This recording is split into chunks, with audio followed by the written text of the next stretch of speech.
All right. All right, hello guys. Welcome here to another edition of Sunday Morning Tinkle.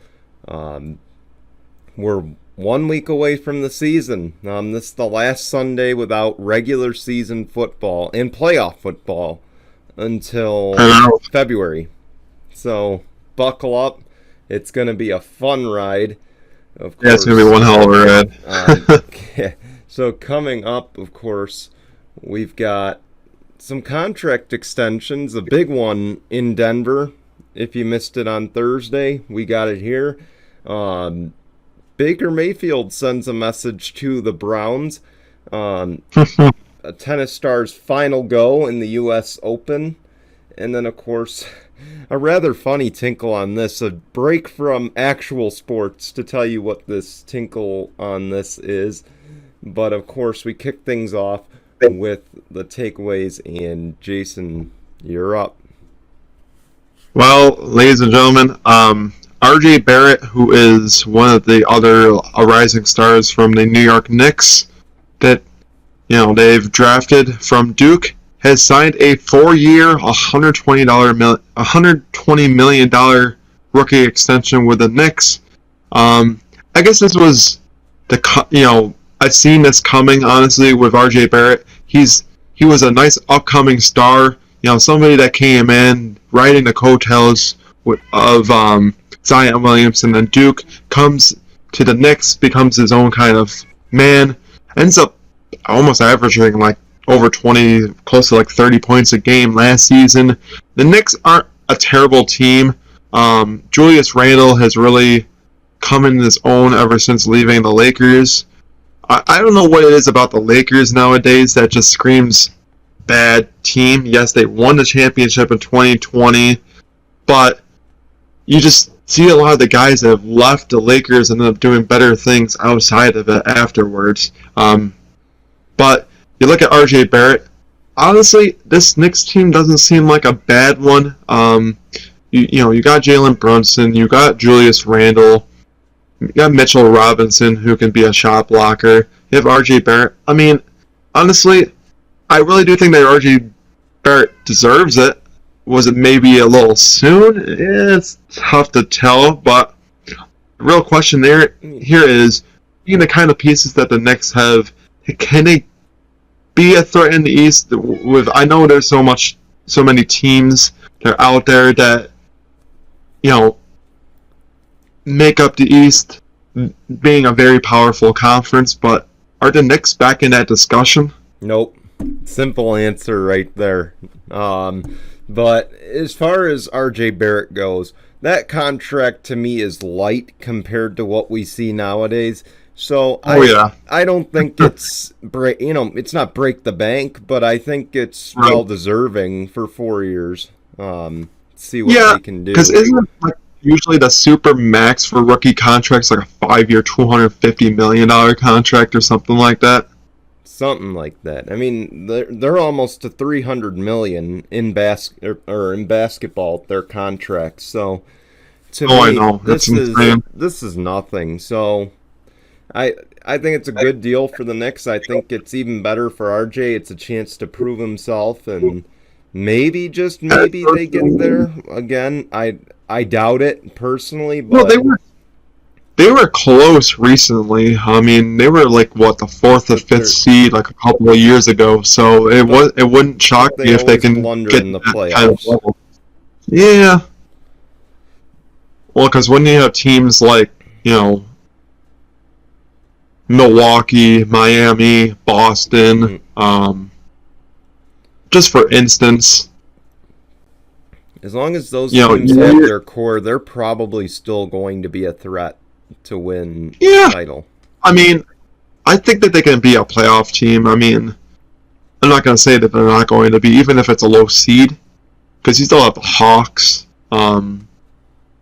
Knicks can be in that discussion too. Can't really remember who was there. Nets could be very interesting. They could, hopefully, if they can stay healthy, be in that discussion too. So it's going to be interesting to see how the NBA is going to shape up this year. But good for RJ Barrett to get that kind of contract. Yeah. I'm actually shocked that they didn't break the bank because they just signed Jalen Brunson to such a big contract. I guess they still had enough money to give it to a nice up-and-coming star, too.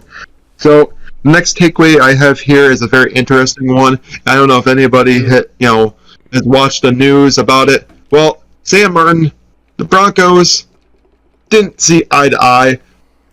The Broncos asked Sam Martin, hey, if you're going to stay on this team, can you please take a pay cut? And Sam Martin's like, pay cut? There ain't no pay cut I'm taking. And the Broncos are like, okay, you make our job easier. Bye. Mm-hmm. Well, just so happens that Buffalo was looking for a punter, and there was reports that he was coming in for a tryout. Well, just recently, he is now the new punter days after getting released by the Broncos. Marquette King was also in discussion with having ties with Buffalo as well, but unfortunately, those ties weren't in his favor. Sam Martin gets the go. Good for him. Is this a good thing for Buffalo? Just to get go out and get somebody. I mean, it's a punter position to me. It doesn't matter as much as people think it does. But what I will say is, I get punters. I get Sam Martin's frustration, but at the same time, you're probably, and this is just my personal opinion, your position is by far the most expendable in terms of,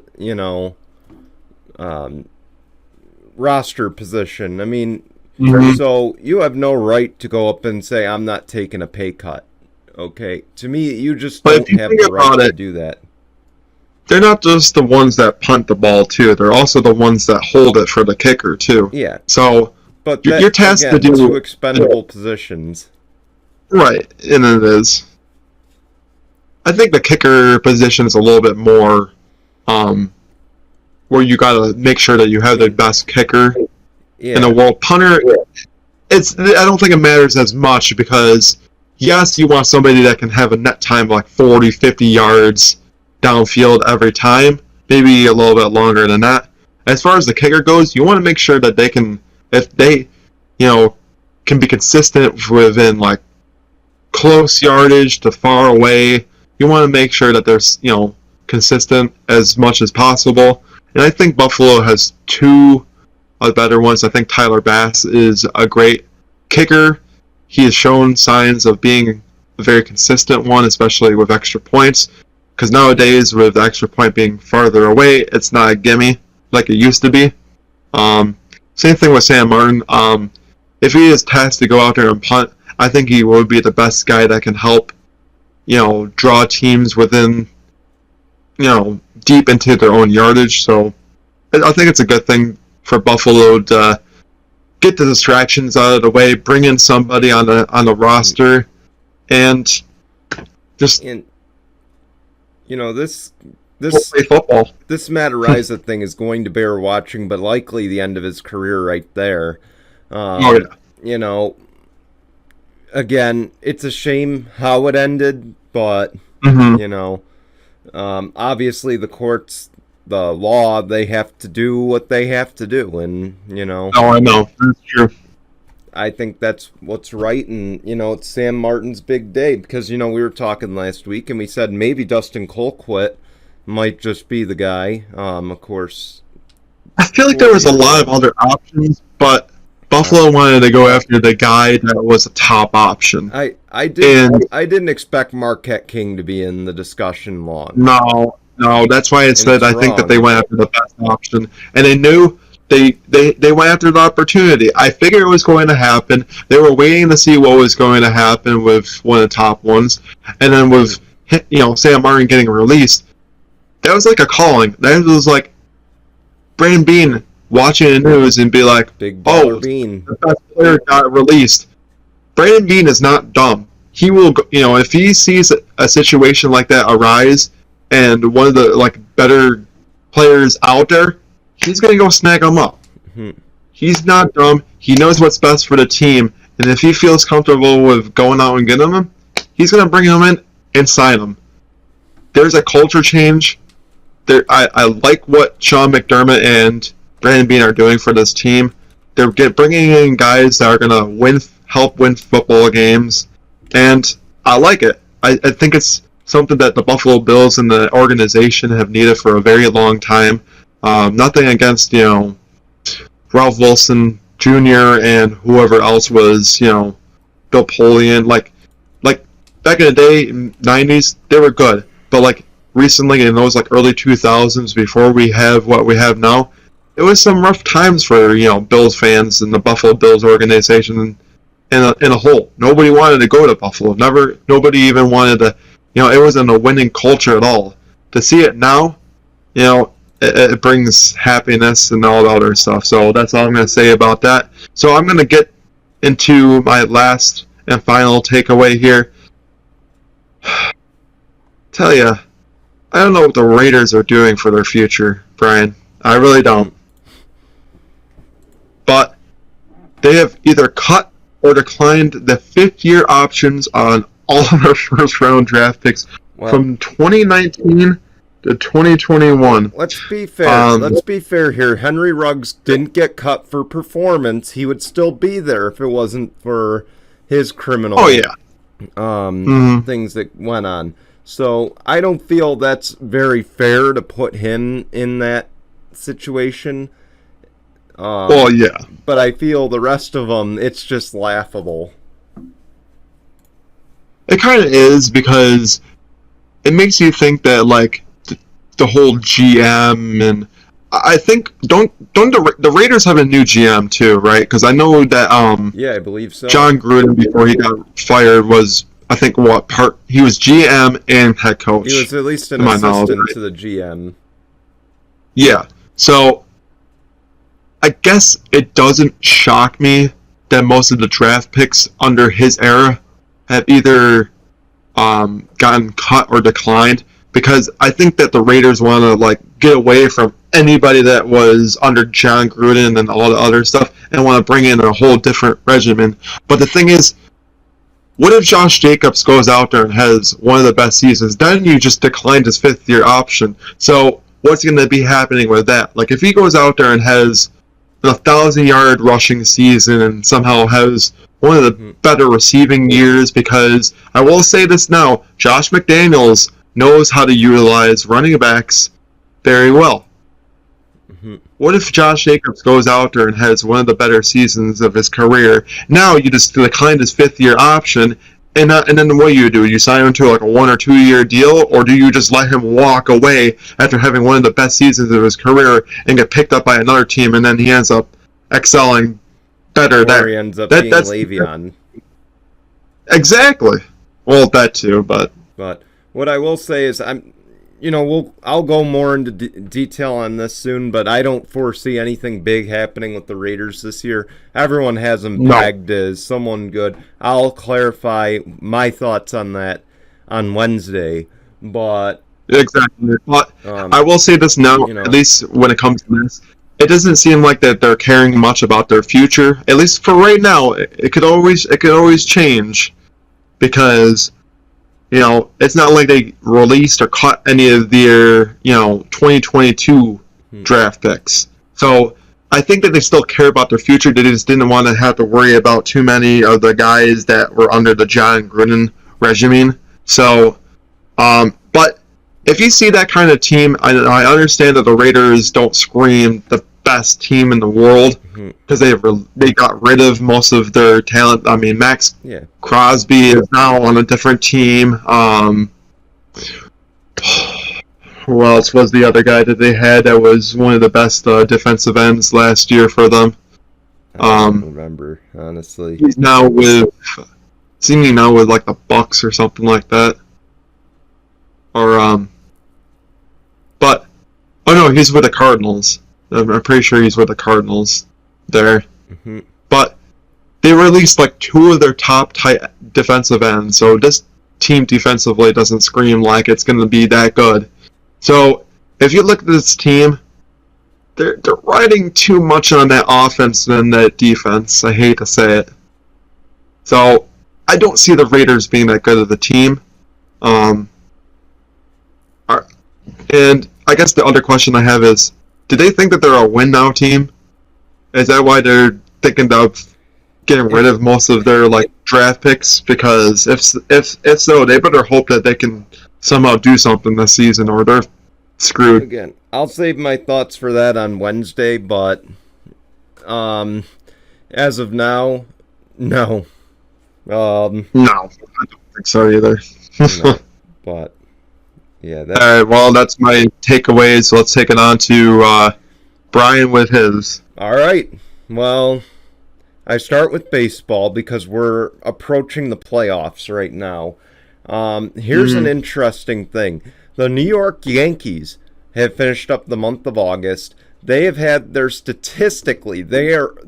worst month in the regular season since 1991. 10-18. They were outscored across the boards. And mind you, they are still leading their division by 6 games over the Tampa Bay Rays and by 8 games over the Toronto Blue Jays, which, is going to be seen as a massive missed opportunity for both those teams to overtake them. Again, 10-18. I believe they play the Rays beginning this week, or they're playing them this weekend. But to me, everyone's like, well, this is a wake-up call to them, because they're still the team to beat. I don't know, Jason. I think this changes things now. It's still going to be the Yankees at the end of the day, I feel like, honestly. Nope. You never know where you're going to get out of them. They can always be a threat heading into the postseason and then end up just crumbling down. So who really knows? They always crumble to the Astros. That's the thing. I'm telling you, this looks like the team that's going to lose to the Astros in 6, and I'm going to stand by that statement. And Yankees fans, and guess what? The best part of this 10-18 record, I'm so glad this didn't happen in July, because the Yankees would have bought their way out of it. Okay. Right. Plain and simple. They would have traded for everybody in the books. They probably would have gone after that Nationals player Juan Soto. They would have tried to bring in like another star pitcher. They would have traded all these small market teams. They probably would have traded for Verlander if they wanted to, or something. They would have traded the entire house to get a team that'll win right now. And guess what, Yankees fans? If you're upset with this statement and your only comeback is 27 World Series, you can sit down. And as far as bragging about your history, sit down. Cause you know what? Sit down and cry about it, because you know what? In 1 week, you'll have Cowboys football to look forward to. Okay, and then in another month, you'll have LA Lakers basketball to look forward to. So just saying. Yeah, exactly. That's very true. I was going to say this now, too. If they somehow do, shock us in the postseason, maybe Brian and I will shut up. But until then, how about y'all shut up? Yeah, exactly. I'm just telling you, that's their only defense, okay? That's their defense every single year. And granted, you do have one thing going for you right now, is that Aaron Judge is probably going to be the MVP this year. And I'll even admit that 50-plus home runs, he should be. But let me tell you something. Him winning MVP is one thing, but if they can't get anywhere close to a World Series, then that kind of outshadows anything. They'll make it to the ALCS. They'll lose in 6 games. They'll cry that, the Astros use trash cans again, which they probably won't. Then if that defense doesn't work, it's going to be, 27 World Series. How many does your team have? Guess what? We're not talking history. We're talking 2022 baseball, okay? Yeah, exactly. Come to the present, okay? Like I said, Dallas, New York, and unfortunately the Lakers and the Celtics, some of the most, no offense if your mom's right over there or your dad is, but some of the most toxic fan bases in terms of bringing up history. Well, see, the Lakers, I think, is the one exception because they won just recently. Mm-hmm. They won a couple of years ago, so I guess we can't really talk about the Lakers as much. Mm-hmm. The Celtics, yes, we probably can, because they have a finals toxic. 2008. They're toxic, and I'll even expand upon that. Jimmy Johnson fans as well, incredibly toxic. Okay, Mm-hmm. 7-time champ. Again, this is probably not a turn 4 discussion, but sorry, it just spiraled from Yankees to now most toxic fan bases. We might have to save that discussion for another day, but Yeah, we might have to. I feel that's a good topic to have on this show. But moving on, the Buffalo Sabres are bringing back a fun jersey that a lot of fans have been asking for many, many years. They will be bringing back the red and silver Buffalo Head jerseys for this season as their third jersey. Of course, if you recall, they went to the Stanley Cup in the late 90s, early 2000s with those jerseys. And I know there are people that are superstitious, but seeing how they ended last season, seeing, them bringing back a winning jersey, is this finally what the Sabres need to get over that hump? Well, because if they don't have a team around them, they can have as many cool-looking jerseys as they want, but if they don't have a team that can get them anywhere to the promised land, then I hate to say it, no, it's not going to change their luck whatsoever. I feel like the Amerks run gives them a little bit of confidence in what the future holds, because the Amerks went way further in the playoffs than anybody anticipated them to go. Oh, yeah. And again, if you don't know, the Rochester Americans are the step below the Buffalo Sabres. They are the Sabres affiliate in the AHL. I feel like it gives them confidence. I feel like they're going to have a good year, or at least a better year than they've had in the last 12, 13. But as far as playoffs, I don't see it. To be honest, I just don't see playoffs in the picture. I do see flirting with it. Maybe 10th, 11th in the East. They won't be bottom of the barrel like they've been the last couple years, or last handful of years. So I think, small, steady improvements is what we'll see out of the team this year, especially now that Jack Eichel is now long out of the picture. Right. So, again, we'll see. I'm excited to see these jerseys come back because, I was too young to really appreciate them. And now, in a way, we're both 90s kids, so to see something nostalgic come back is just remarkable to begin with. So, but I move forward now. And I gotta talk Chargers football. So, of course, Sony Michel was cut by the Miami Dolphins this week, and one man's trash is another man's treasure, because now Sony Michel will be joining a loaded Chargers backfield, of course, spearheaded by Austin Eckler, and, of course, he will be joining Isaiah Spiller as the secondary back. So now, of course, we've known for years that Austin Eckler has not wanted to be the 20-carry guy. Unfortunately, they haven't had much options below him. Kelly hasn't worked out how the Chargers thought he would.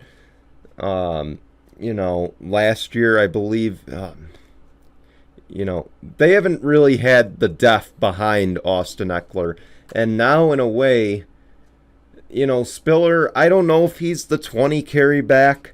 Sony Michel, I know he's capable of it, but it depends on the week. So, honestly, I think this is good. It's going to take a lot of pressure off of Austin Eckler to allow him to stay healthy. And again, the Chargers finally got what they've wanted, because Tom Telesco has said for years, I want to be able to have a committee as opposed to having a guy carry the ball 400 times in a season.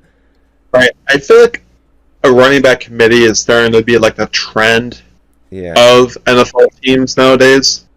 I mean, I don't want to talk too much about the Bills, but they're also an instance where they have 3 great running backs that can all carry the ball. Same thing with the Chargers here. Sonny Michel, look what he did with the not the Chargers, the Rams. So, apparently he can't get away with from LA at all in that stadium. Look at what he did with the Rams there. I mean, he was pretty much the inspiring, lead back, help them, garner some carries, and he's not really the same player he probably was with the Patriots, but I think Sonny Michel can definitely help a very loaded backfield for the Chargers. Somebody that can take the weight and the of being the lead back off of Austin Eckler. If I'm gonna go with depth with how the running backs are gonna be, probably it's gonna be of course Austin Eckler being the starter. I definitely think that Michel is gonna be the second man, and I think maybe Spiller might end up being a guy that comes in for short yardage, third down situations. So no, I feel like third down is more going to be Austin Eckler. I feel like he's going to start. I think it's ultimately going to depend on what they want to do as far as who's going to start out the game. But I mean, Eckler's the receiving back, so that's why he'd be the third down guy. Yeah, I really do think that Eckler will be more like a pass-catching running back, and with Sonny Michel being the one that really carries the ball the most. So, I mean, it wouldn't be a bad option. It'll allow Spiller. I think Spiller will be ahead of him on the depth chart. I feel like he'll be the one to start it out. But, I'm interested to see what happens. I think, having both of those guys, and especially with Spiller back there, I feel like if it was just Spiller and Eckler, it'd be a lot for Spiller to take in, at least in his first season. But I feel like the Chargers really got a steal getting him in the draft because, now you got a very young, capable running back. Let's say something, I hope it doesn't, but something does happen to Eckler. I feel like Spiller can be that guy with the help of Sonny Michel behind him. Or in front of him, whatever it happens to be. If Austin Eckler does get hurt, I think Spiller's a guy who could potentially flirt with 800, 900 rushing yards. So, probably. We'll see. But that's all I got for my takeaways. When we come back after the anchor break, we're going to discuss the latest contract extension in the NFL. We're also going to talk, as mentioned, Baker Mayfield versus the Browns, and of course the U.S. Open, as well as Tinkle on this. But we will be back in just a moment to discuss all that here on Sunday Morning Tinkle. Russell Wilson. This is a contract extension I did not expect to happen this season. No, I didn't either.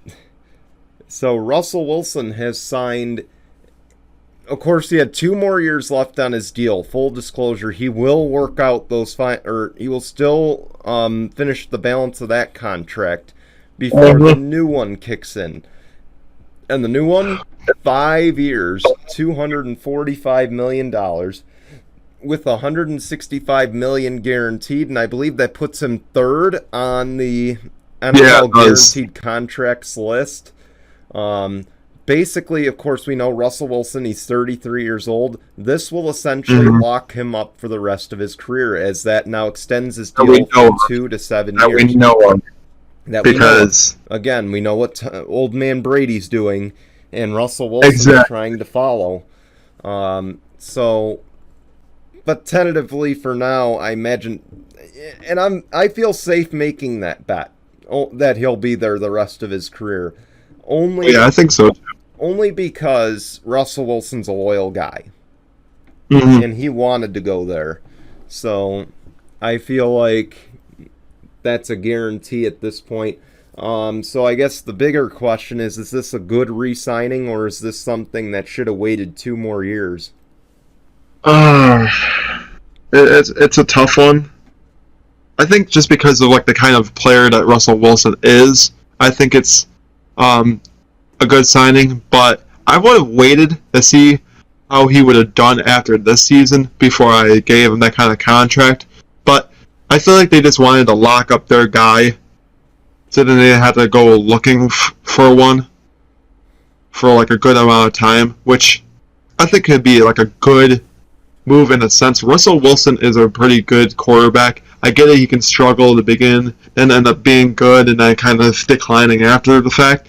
But I think the Broncos are an aspiring team that have a nice upcoming young roster that Russell Wilson can help group, to being a team that could have a decent, great future going forward.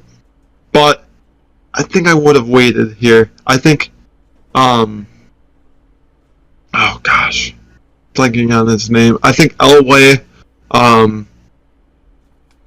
jumped the gun a little too soon. He's done that with a lot of other quarterbacks, too. Of course, he did it well with Peyton Manning, but after Peyton Manning leaving, he's kind of jumped the gun on like a lot of these quarterbacks, thinking that I found the one, and then look what happened. So you better hope he has something with Russell Wilson, or this is going to be the worst signing in all of NFL history.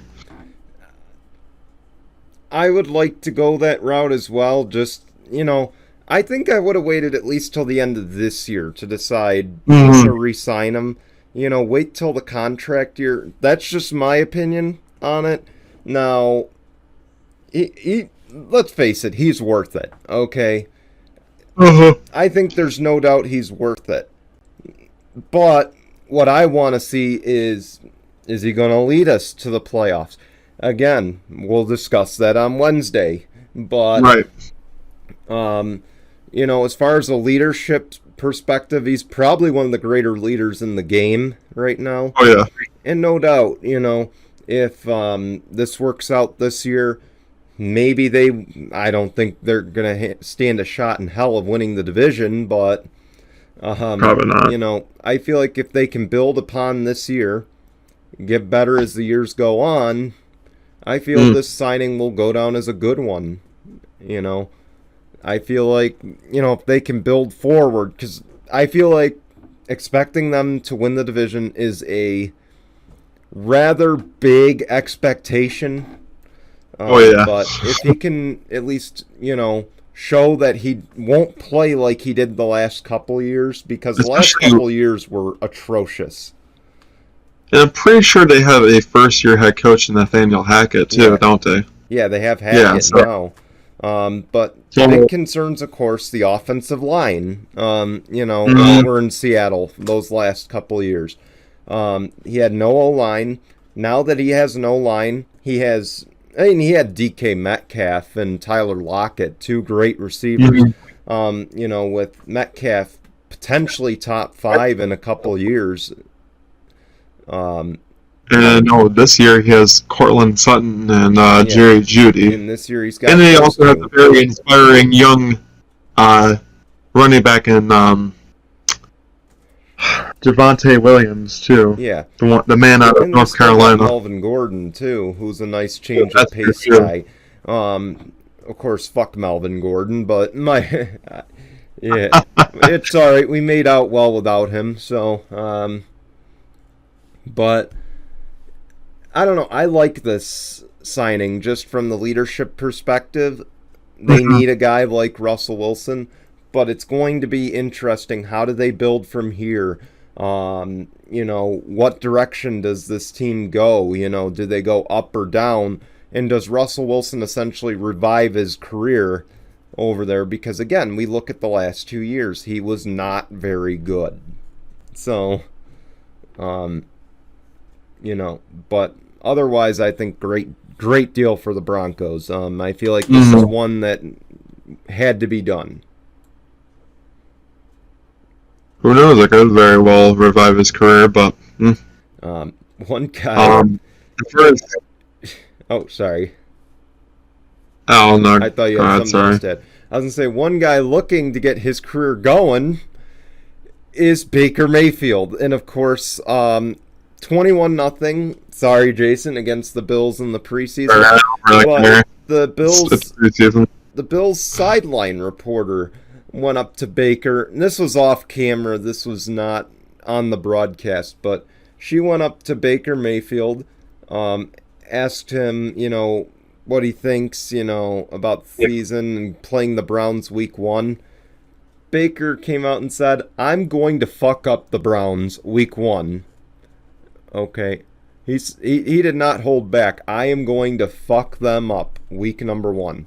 And if you recall, NFL Memes posted, there's a page called NFL Memes. They did post a photo of the Baker Mayfield cycle.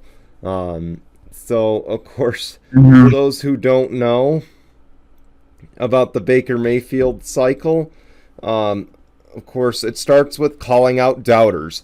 In this case, it's usually the media. He calls out the doubters, plays like shit, gets criticized by the media, enters the game with an underdog mentality, beats the inferior opponent, and then we're back to calling out the doubters. So I circled call out the doubters because that's where we are right now. Again, the Browns doubted Baker Mayfield after last season. So, I like that fire in Baker. I don't know about you, but I like that fire in him that he wants to go out there and win. I do too. But good luck is all I can say. Honestly, I will think that he's right about effing up the Browns, because Browns, in their history of losing week 1 matchups like 17 times in a row, like 17 years in a row, history doesn't look like it's on their side week 1. So it wouldn't shock me if Baker Mayfield goes out there and F's up his former team. Because if I remember last year, didn't Sam Darnold do the same thing against his former team in the Jets with the Carolina Panthers? Mm-hmm. So, yeah, I think history is going to repeat itself 2 years in a row. I think Baker Mayfield with the Carolina Panthers is going to go up against former team and fuck them up. I think he's going to beat them. I really do. Yep. Because Sam Darnold did it last year against the Jets. I think Baker Mayfield is going to do it this year against the Browns. Yep, he's every right to, because they screwed him over, and I don't think it was right to just lowball him off the team just to bring in a guy that is not even going to play until week 13. Mm-hmm. So, See, I like the attitude. I like that he has the motivation to want to go into that game. And I think it was great what Myles Garrett said, that he doesn't take it personally, but he knows how Baker is. He's like, I don't take it personally because I know how Baker Mayfield is about wanting to prove, this is how he hypes himself up. So it's good that at least they're not, but I'm sure they're going to enter that game thinking that. And they're going to want to get to him. So, needless to say, it's going to be must-watch TV, I think, between the Browns and the Panthers. A game you don't normally would sit there and be like, man, this is going to be the game of the week. Gotta watch it. So, I don't know. We'll see. I know. I hope that's one of the games that's actually going to be televised on, that Sunday. I doubt it, but we'll see. It'd be cool. But other news as we move to the U.S. Open, Serena Williams won her first match in her final U.S. Open. Of course, she announced, without saying the word retire, she basically said she's done after this year's U.S. Open. And the big question is, because she won her first match, she hasn't won a major in a while. Is this where she goes out on top of her game? Or is she going to be an early exit? I think she's going to go out on top. She's a really great tennis player, so it wouldn't shock me if she goes out on top. Yeah, I could see her going out on top. Of course, Terry Pegula's daughter will be in the tournament as well. I believe she's seeded. I don't know where Serena is. I don't follow enough tennis. But I do look forward to seeing her final go here in the U.S. Open, of course. She's been around for so many years. She's been an inspiration to many and probably one of the greatest female tennis players of all time. So, good luck, Serena. I'm looking forward to it. And I will definitely be paying attention this go around. So, on to Tinkle on this. And of course, this one we found on Barstool. So take it for what you will. There's a video on Barstool of a couple on a date. The guy was playing a free throw game, got 3 basketballs stuck in the basketball net. And the guy essentially lost his cool, or maybe he was just trying to get the balls out of the net. I think he was just trying to get the balls out of the net. Hit the rim, and the ball ricocheted off the rim into his date's face. Needless to say, I don't think there was another date after that. Maybe there was. Sometimes these things work out in mysterious ways. Yeah, this... I don't know if you've watched The Brady Bunch at all.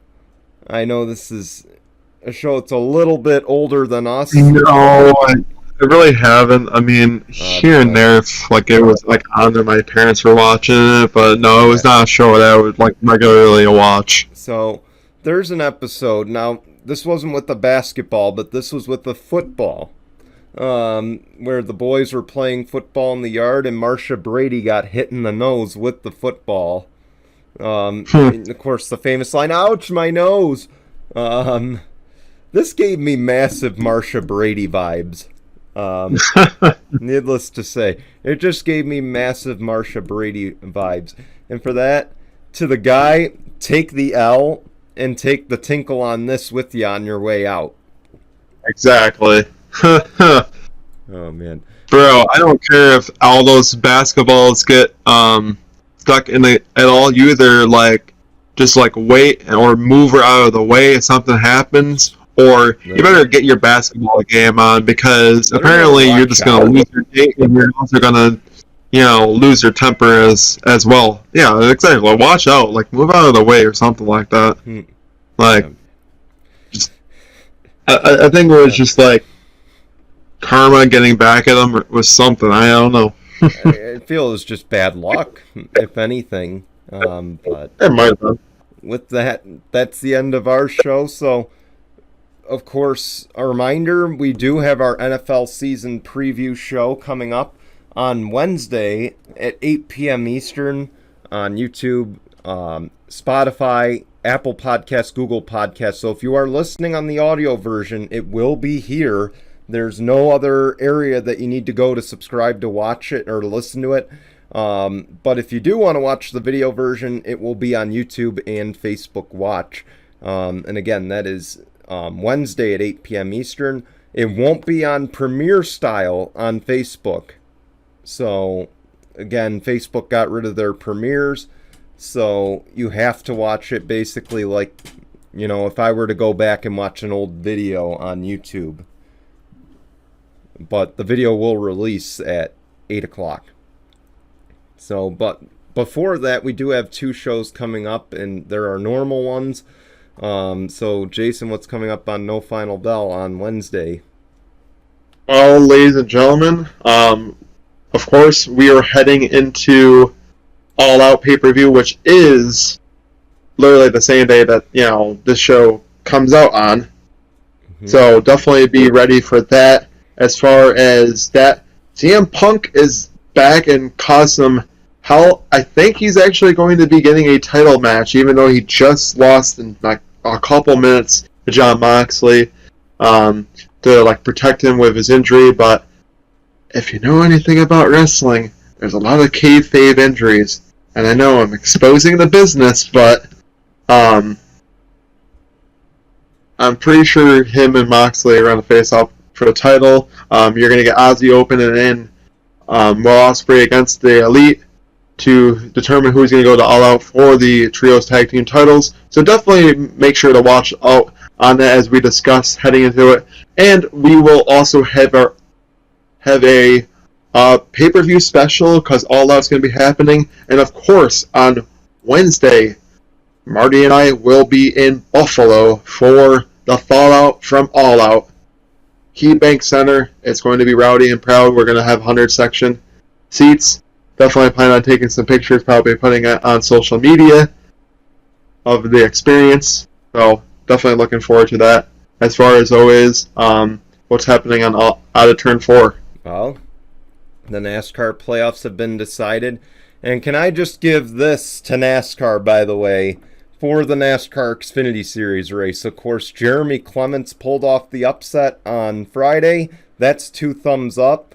Well, guess what? Now we got 2 thumbs down because they just assessed an L2 penalty to Jeremy Clements, which means his win no longer qualifies him for the NASCAR Xfinity Series playoffs. And it was over an exhaust manifold. I'll go into details about that hopefully on Tuesday, but for sure what'll be coming up is we will be discussing Darlington Race Weekend, the Southern 500, a crown jewel event. And of course it opens the Cup Series playoffs, so we can't wait to show you to tell you what happened there. We got a lot of silly season news, I'm sure, still coming. So be sure to tune in. And of course, IndyCar, second to last race of the season this weekend. So then after that, it'll be all in on NASCAR. And by the way, this is funny. We won't be discussing this on the show, but again, so Fernando Alonso and Lewis Hamilton, both F1 world champions, got into it after the race. I believe Fernando Alonso called Lewis Hamilton an idiot on the radio. And Lewis Hamilton, you know how he responds? He sends Fernando Alonso an autographed hat. Talk about a classy guy, right? By the way, Lewis Hamilton is now co-owner or minority owner of the Denver Broncos. So I don't know how much. Take it for what it is, I guess. I guess so. But again, out of turn 4, Tuesday, 5 p.m. Eastern on YouTube and Facebook Watch.